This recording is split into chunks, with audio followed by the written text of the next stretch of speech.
Hey guys, it's Christian here back from CNH Small Engine again for another informative repair video and service about another snowblower we got here. We had another guy drop another machine off here about 3 days ago. This is a Toro Power Curve. This one I believe was made back in 1996, 97, somewhere around there. I think that's what it had on the model number, serial number designation for it.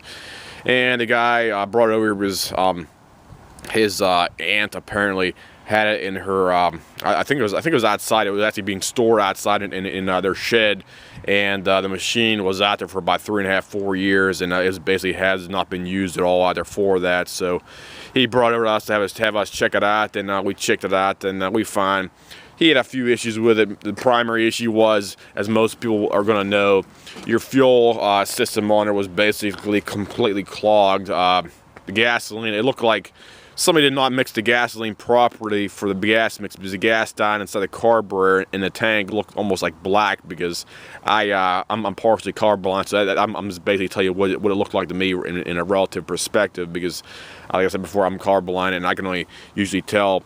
I can't really tell the difference between blue and green, blue, and brown and green sometimes, and stuff like that. And it basically looked extremely dark to me, so that's why I'm saying it looked like it's black. And it basically had a little bit of a jelly texture to it down in the carburetor, and he had black sediments down the bowl, so the bowl had to be replaced as well too, because there was actually water down there on the upper lip, because anytime you got water in your system, when it corrodes the components up, especially your carb bulb, because it's aluminum. And basically what we did was the standard carb clean, rebuild, put a new fuel line, new primer line, clean the tank out on here. The interesting thing about these ones is they have a filter down inside of the actual gas tank down here. It's actually a what do we want to call it? It's a metallic fuel filter. It's basically made up of a bunch of like crushed pellets or balls or something like that. I don't know what the actual material is, but it looks like it's gold in color, and it's in a cone-shaped shape, and it looks like it's a bunch of crushed balls, almost like crushed together and formed into a specific shape. And basically, I guess it's Toro's what we want to call way of basically a filtration system, where your other machines like a Sears or Sears, like an MTD or something, they might have an inline filter. It might be like a big white disc shaped one, as opposed to the design for this specific machine right here as well too. And let me give you a rundown the back on here. This is a Toro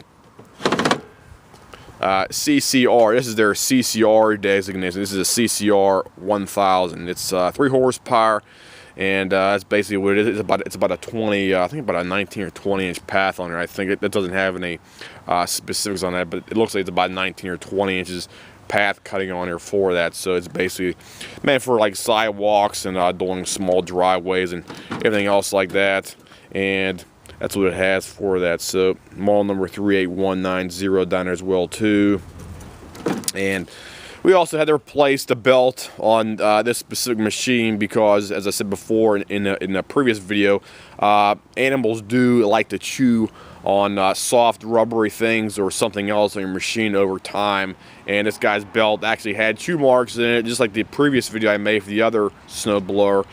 Some animal got up inside there, as they do. They can either go after your ignition kill wire system underneath here, or they can go down to your belt and chew up your belt possibly. And this belt had to be replaced because of that fact. Plus it also had cracks going across of the belt. This one has a V-belt, as opposed to the older machine I was talking about in a previous video. This one has a standard V-belt.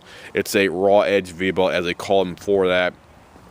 And here's the front auger as well too. You can see it down here. This one has a different designed auger in the front. This is actually more user friendly than the previous one they made before.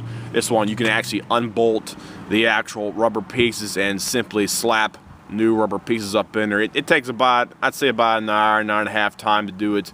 If you're working out in some kind of a shed or garage, it's relatively cold. I would personally, if you can, like put these rubber pads on some kind of a heating element, and basically it'll make them a lot more rubbery, so they're a lot easier to install onto the metal components under for that. Or you can simply, like if you have a 1 or 2 gallon bucket, fill it up with some extremely hot water, put the pads in there for about 5 minutes and pull them out and dry them off, then stick them on the machine, and it'll basically act almost like a real thin rubbery substance where you can slap them on with relatively ease for doing that. So I'll give this thing a start up, guys, here, and we'll see. You can see how it runs here. This is a Pirate Curve, as you see in the front here, made in the mid-90s. And let me fire it up here for you. There we go. This one also had to have a new primer line replaced on her as well too, because the old primer line was freaking screwed up on her. So let's see how it goes now. And there you go. Started up on one pull out there. And the auger should work perfectly. Over here for you guys. There you go.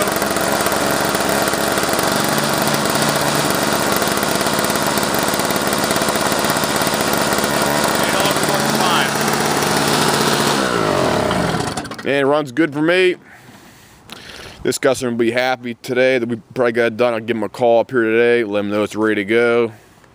And that's basically everything I can really mention about this specific machine right here, I should say. If anybody has any questions, comments, whatnot, as usual, just leave me a message at the bottom of the page, and I'll try to answer any of your basic questions, guys. I'll see you guys. Have a nice day.